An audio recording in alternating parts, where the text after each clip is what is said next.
شروع کوم پنوم د الله چې بخون کې مهربان دی.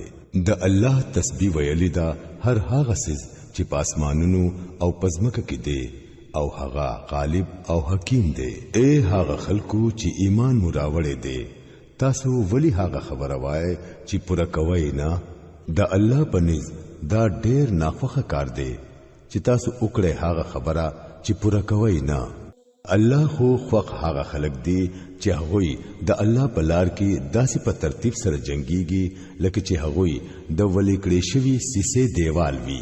او یاد کړئ د موسی علی السلام هغه خبره چې هغه خپل قوم ته کړی و چې ای زما د قوم خلکو تاسو مالا ولی تکلیف را کوي حالکه تاسو خپو هي چې تاسو ته د الله را لېږل شوی رسول یم. نو هر کله چې هغوی کوګواله اختیار کړو نو الله دا غوي زړونه کاږو کړل.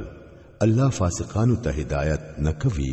او یاد کړئ د عیسی ابن مریم علی السلام هغه خبره چې هغه کړی و چې ای بنی اسرائیلو زه تاسو ته د الله را لېږل شوی رسول یم. تصدیق کوونکی یم د هغه تورات چې زمانه مخکې راغلی دی او موجود دی. او زیره ورکوونکی یم د یو رسول چې زمانه رستو برازي او نوم به احمد وی. خو هر کله چې هغه ته د صفا صفا نخو سره راغې نو هغوی اویل چې دا خو ښکاره دوکه ده. خنو اوس به د هغه سړي نه غټ ظالم بل څوک وي چې هغه په الله پوری دروغ بوتان تړي حالکه هغه ته د اسلام یعنی الله ته د مننې سرخ کته کولو ته دعوت ورکړي کیږي. داس ظالمانو ته الله هدایت نکوي.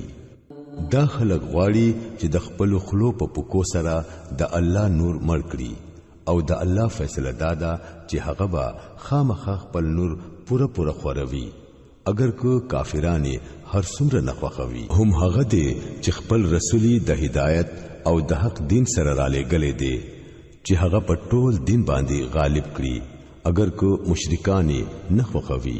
اے هغه خلکو چې ایمان مراوړې دي زدر ته او خیم هغه تجارت چې تاسو د دردناک عذاب نه بچ کړي. ایمان راوړی په الله او داغه پر رسول باندې او jihad وکړی د الله په لار کې په خپل مالونو سره او په خپل ځانونو سره.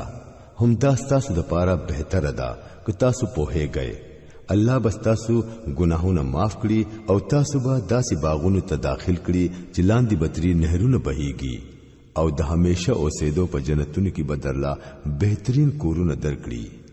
دا لویه کامیابی ده. او هغه دویم سیز چې تاسو یې غواړئ هغه به هم درکړي یعنی د الله د طرف نه امداد او نږدې حاصلېدونکي فتح. اے نبی صلی الله علیه وسلم مؤمنانو ته د دې زیری ورکړه. اے هغه خلکو چې ایمان مراوړې دي د الله مددګاران شئ لکه څنګه چې عیسی زوی د مریم علیه السلام حواریانو ته ویلی وو د الله طرف ته په بلنه کولو کې څوک زما مددگار دی. او حواریانو جواب ورکړی وو مونږه د الله مددګاران یو. په هغه وخت کې د بنی اسرائیلو یوې ډلې ایمان راوړو او بل ډلې انکار وکړو.